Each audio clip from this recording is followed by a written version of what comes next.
Alright, so the light's starting to get away from me, so I apologize about the headlamp here. But what we're going to do is we're going to bake up some bannock. I think I'm going to have ramen for dinner. But this is a bannock. Now, bannock is super easy to make, and what we're going to do is we're going to bake it today.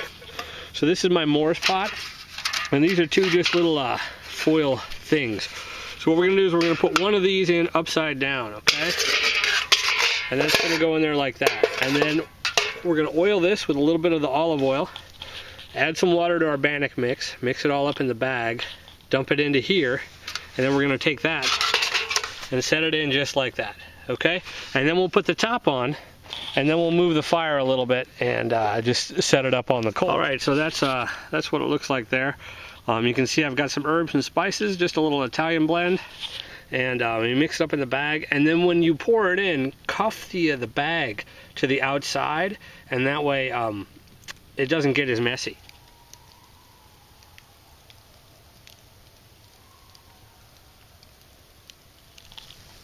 It's starting to get there.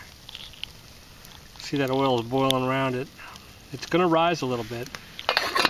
And once we think it's done, we'll take a stick and we'll poke it in there, make sure it comes out dry. Now, it's been on the heat for 45 minutes.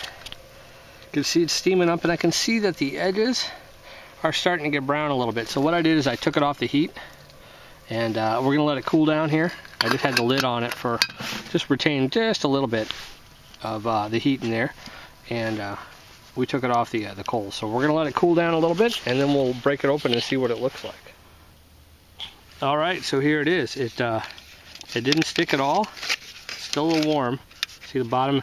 It's just nice, a little crisp golden brown. So that olive oil really helps to add to the flavor, and I find that it helps keep the bottom from burning. So it sounds kind of hollow. That's kind of how you want bread to sound. And I'm gonna let it cool down for a little bit. And well, let's see. Ooh, that's hot. But there it is. Look at that.